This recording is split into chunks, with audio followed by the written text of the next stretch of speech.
My guest served as senior advisor to former UK Prime Minister David Cameron, co-founder of CrowdPack, an independent and nonpartisan Silicon Valley political and data startup.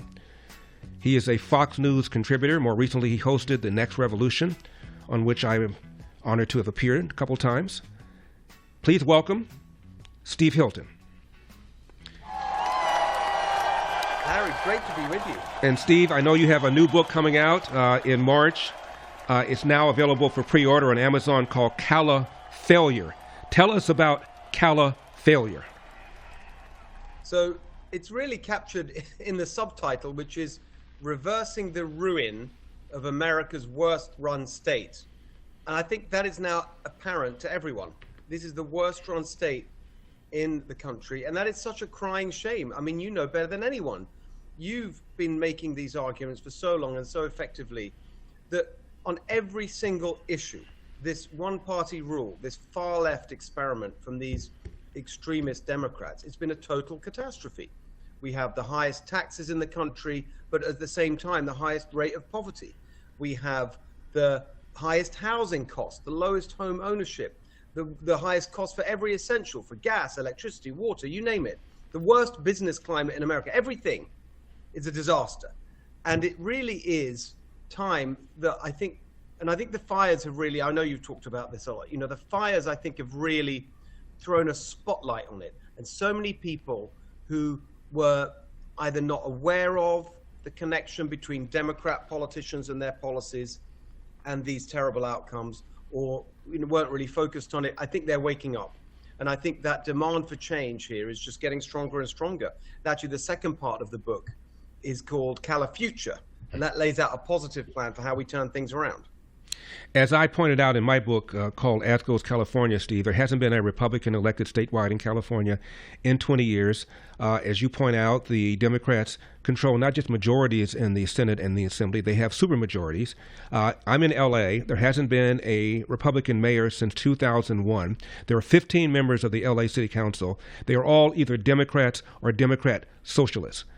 Now, you talked about the fires. Do you think maybe, just maybe, this is the tipping point that so many of us on our side of the aisle have been waiting for?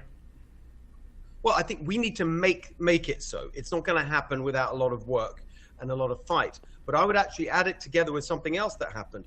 If you look at the election results, President Trump's election in November, of course, he didn't carry California. They didn't expect to. It wasn't a swing state, of course, so there wasn't a lot of effort put into it. But still, he got more votes here than any Republican candidate ever.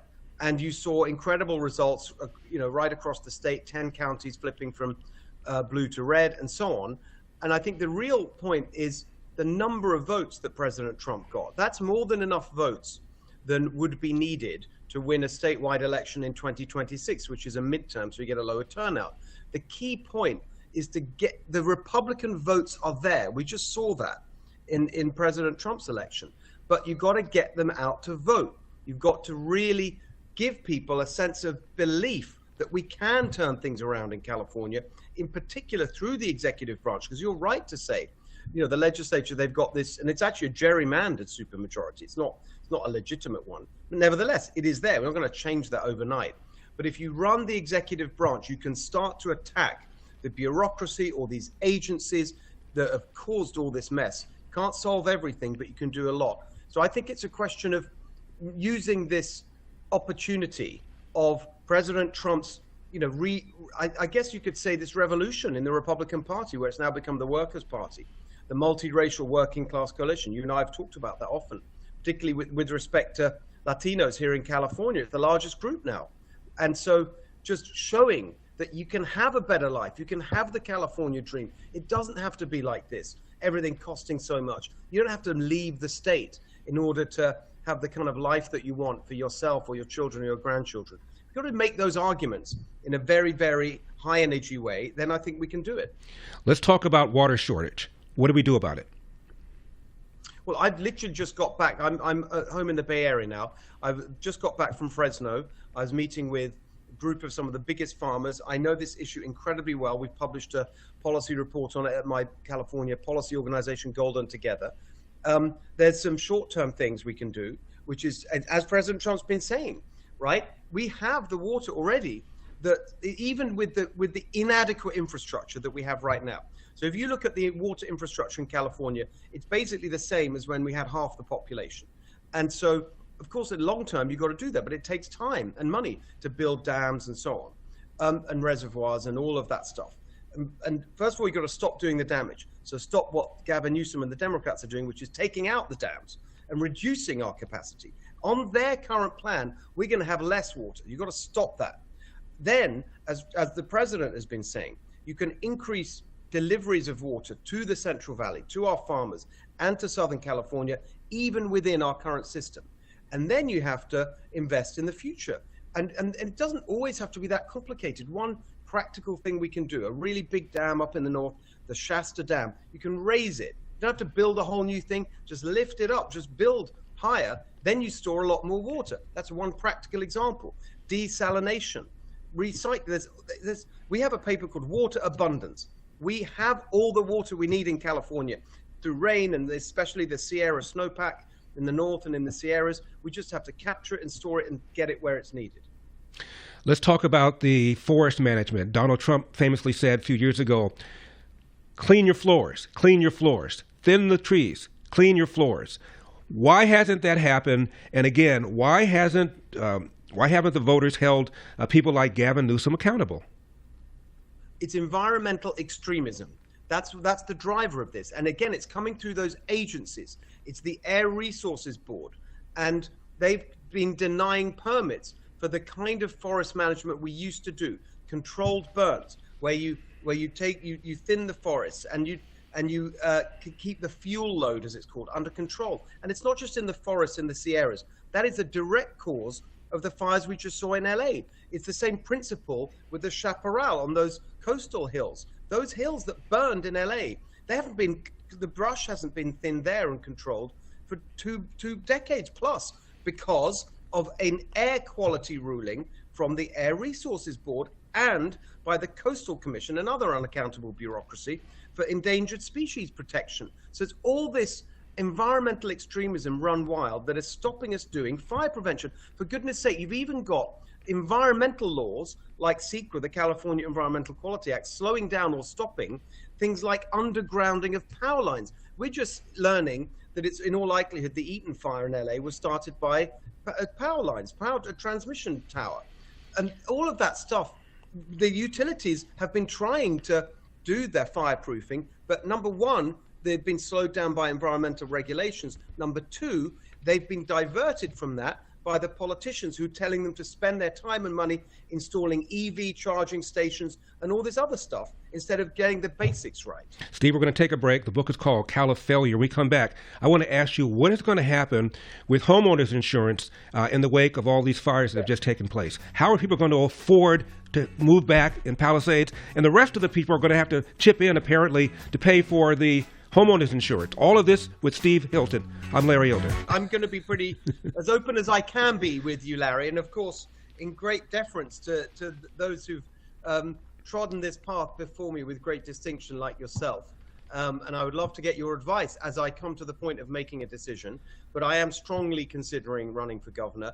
I've been pretty open about that process.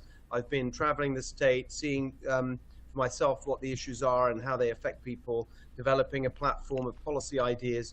And, people won't have to wait that much longer, but we really need a change here. And I feel very fired up, especially, honestly, just this morning, being with the farmers in Fresno, this is a great industry that is being deliberately crushed by these Democrat politicians. Yep. And you've got, it's so sad. Farmers who've had a farm in their family for generations, just giving up and moving out of state and shutting their businesses. In no other area do we see this direct assault on our entire industry, trying to basically shut it down by the government. It is completely outrageous. And you've got stories like this in every area, in every part of the state. I feel very, very committed to try to do something about it. Speaking of outrageous, a lot of people can't get homeowners insurance here in California privately. Yeah. So they're on this government plan, which is bare bones. It's very expensive. And a number of people in the Palisades had this California plan.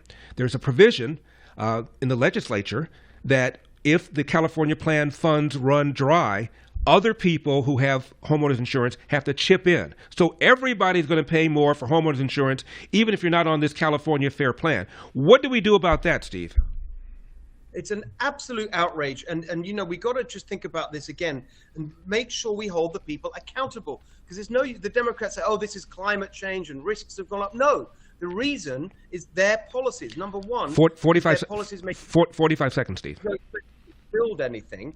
And two, because they've capped the rates. So we've got to make sure that the right people pay the price here and not share the blame. I do think this is the most important area where we're going to need some federal help, because it's just unfair for Californians. Already we pay the highest rates in the country to have to do even more as a result of these Democrat policy failures. So one of the things I've proposed is some kind of insurance advance system where the federal government can advance the money so people aren't waiting for this money and can start rebuilding.